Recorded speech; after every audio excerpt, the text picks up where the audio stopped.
back to traditional legends where folklore, history, and the supernatural entwine. I'm Brandy. This is John. Hi, guys. And we are your hosts. Today, we are sinking our teeth into one of the most infamous horror films of all time, Nosferatu. It's a silent era masterpiece, and it's a landmark in vampire culture.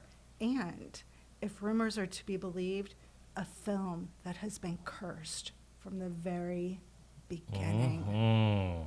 Yes. Tragic deaths. Unexplainable disappearances. Oh, yeah. A lead actor who may not have been human. Yes. Was Nosferatu just a groundbreaking horror film? Or was it something else? Sinister lurking behind the scenes. So, that's where we are right now. Nosferatu. We were able to watch both. We watched both. We watched the original 1922, which was super, super, super fun. It is on Amazon Prime. If you have that, take a look. And then we watched the new one with Bill Skarsgård. Which was amazing. I loved it. And great remake. Welcome back. Season 3. 3, baby. 3, episode 1. And we're in a new location. We're going to be talking about all things spooky, all things spooky, all things eerie. So, Nosferatu, we're going to begin at the beginning. So, in order to understand the curse of Nosferatu, we have to go back, as I said, to the very, very beginning. And we're talking the 1920s, folks. 100 years ago. 100 years ago. We're not talking about just like, the 60s and 70s. We're talking about the 20s. It's been 100 years. So the film was directed by F.W. Murnau and produced by a German company called Prana Films. Okay, so here's where things get really, really interesting. Prana Film was founded by an occultist. By occultists, yeah. And prana refers to the Indian, the Vedic text of like the breath of life. So quite fitting, I think. And it was rumored to have ties to also mysticism, also supernatural beliefs, which that was not unusual. As your resident historian, that was quite normal of the time. In the wake of the Spanish influenza, World War I, there was a renewed interest in the supernatural and mysticism because so many people had cats and cats, and those are our resident house kitties, Luna and Bear, and so people were really becoming reinterested in the supernatural and things like that because so many people passed. And when you were talking about that while we were watching the 20s film about the yellow, the yellow fever Black Plague. the Black Plague, and it started clicking in there right while I was watching. So that was very, very perfect.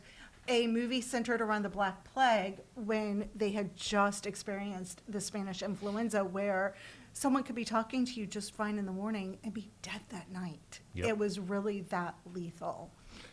So, but if the film is made by believers of the supernatural, could the belief have manifested into something?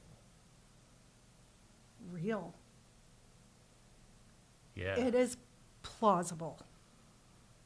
Very plausible. Because we all, even in the hauntings and the supernatural and the spiritual realm, there has been that theory that if you will it so much, it becomes reality. Well, there was actually a scientific test done, and I believe it was in the 1930s, I'm just going off of my memory, where a group of scholars got together and they were trying to manifest an actual entity. And the thing is, their attempts to manifest through their collective energy, mental, psychic, spiritual, whatever you want to call it, they actually did begin to manifest this entity. So perhaps it is very true. Could happen. And if you watch the 1922 version, the paper that Nock is holding is covered in Enochian writings, which was created by the magician John Dee. And I say magician, this dates back to the 1600s. Oh, wow. He was the court alchemist for Queen Elizabeth.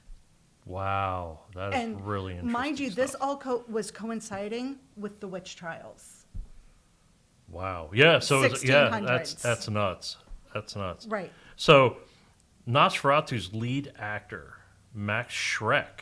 Shrek, not like Fiona and Shrek. We're talking about Shrek. Get out my swamp. Yeah, remains one of the most mysterious figures in film history. His name Shrek translates to terror in German. You believe that? And it was a German film, by the way. Right. And his performance as Count Orlok was so unsettling, so convincingly unhuman, that rumors spread quickly that he could be a man or something else. And what's so funny, he only had 10 minutes of screen time. Wow. Did you know that? 10 minutes of screen time. Wow, that's nuts. Right. And Max Schreck was a very interesting man. He preferred solitude. But unlike other film actors of the time, the crew said he never broke character. He only appeared at night, and when filming wrapped, he disappeared. Poof. And I don't mean like disappeared into a cloud of bats, which, don't get me wrong, that would be super cool. Super cool. But he disappeared. He preferred the solitude of the forest. And even the forests in Germany are right weird. If you stop and think about some of the legends that came out, like Grimm's fairy tales, fairy tales, that's German, like that. Right. And what's funny is even today, some people believe that he was actual vampire. An actual vampire. That's incredible. And watching the film, it's apparent. Oh, absolutely. Even though they had teeth like a rat, it was weird. But that was the absolute point, to drive home the idea of the plague. Oh, Because, right, gotcha. They believed that the Black Plague was carried by rats. Mm-hmm. So therefore, and this actually correlates a little more to early vampire legends of revenants, as opposed to the aristocratic vampire. So, but the legends don't stop there. The production was plagued with financial ruin. Soon after its release, a lawsuit from Bram Stoker's widow led to the order of every copy of the film to be destroyed. Yet somehow, some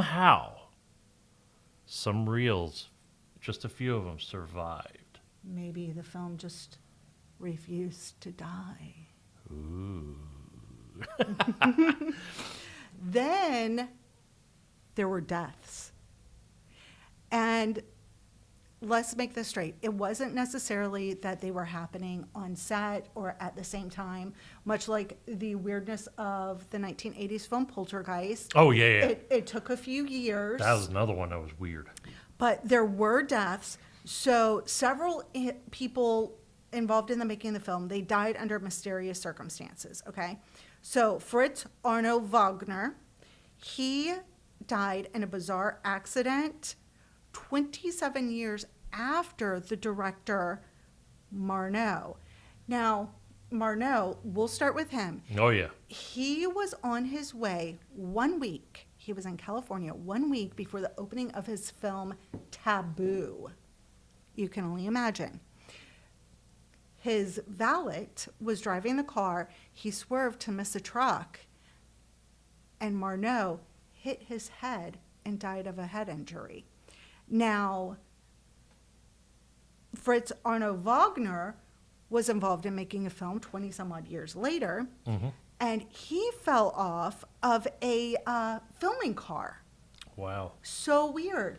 And his grave is now disappeared. No one knows where it's at. Marneau, his, on the other hand, was so extravagant 15 years ago, or excuse me, 2015, not 15 years ago. I can't do math. My mathing isn't mathing. You're getting there. About 5 more years, and Yeah. it'll be 15 years. Yep. Ew. Yeah, I know, right? So in 2015, vandals broke into his crypt and stole his skull. They took it. Yeah, that seems to me like some occultist stuff. But stop and think about it. He died of a head injury, Mm-hmm. and then someone stole his skull. Mm-hmm. The producer, what was his name? Enrico Dykman died young, and a lot of the crew said there was a strange presence on set. They felt like someone was watching them just beyond the lens. The lens. So, Yes. was it a coincidence? Was it? Or Was it? was Nosferatu something dark? Did it awaken something dark? That's something that you have to find out too after you watch the movies. You decide. Mm-hmm. So, anyway, let's move forward now. William Dafoe. Willem Dafoe. Willem Dafoe, who played the role in The Doctor in the new one. Right, in which the new one. He did an incredible job. But Willem Dafoe. He's just classic. And if you're watching Mr. Dafoe, mwah, mm-hmm. we love you. Even after nearly a century, the shadow of Nosferatu lingers. When director Werner Herzog remade the film in 1979, strange occurrences were reported on set. Equipment malfunctioned without reason. Actors claimed to have seen strange figures moving in dark corners of the set. Go figure. And when William Dafoe played Max Schreck in Shadow of the Vampire, a film based on the idea that he was a real vampire, that Schreck Correct. was a real vampire. Correct. Willem later admitted that something about the role haunted him. Well, it's funny because Bill Skarsgård, he said that this role of Count Orlok is the most evil he has ever played. Think about that. And he was Pennywise.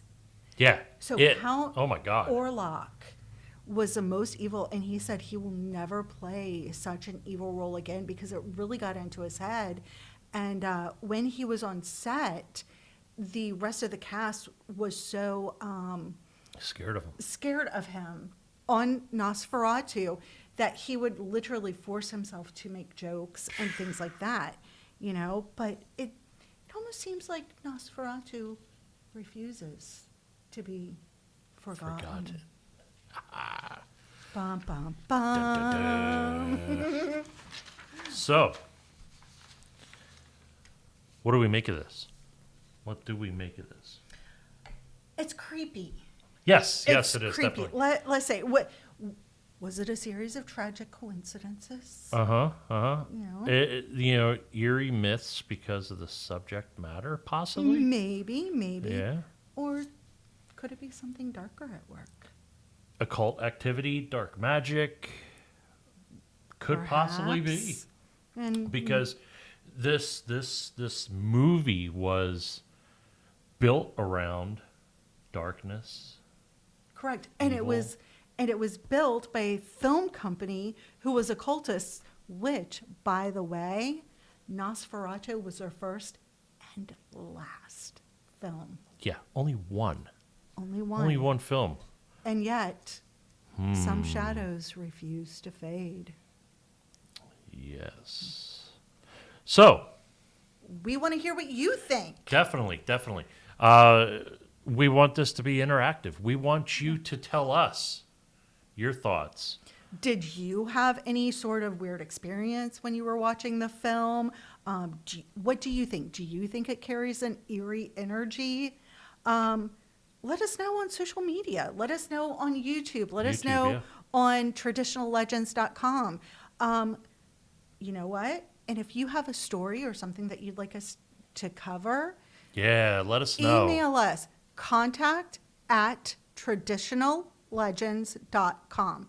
All one word. Contact@traditionallegends.com. Yeah. And If you enjoyed today's episode, subscribe, like, tell all your friends about Traditional Legends. and we're back. We're back. So next week we're going to be doing another podcast, vidcast, whatever you may call it, and we'll be discussing a lot more. Maybe bring on somebody, or We you we never know know. we know some weirdos. Yeah, we They're know some awesome. weirdos. So, They're awesome. and if But, you want to if you would like to be a guest on our podcast, yes, call us. yeah, we'll definitely be able to put you in. So, And remember, some legends just never die. so with that said, I'm John. I'm Brandy. This was Traditional Legends. Until next time. Bye bye.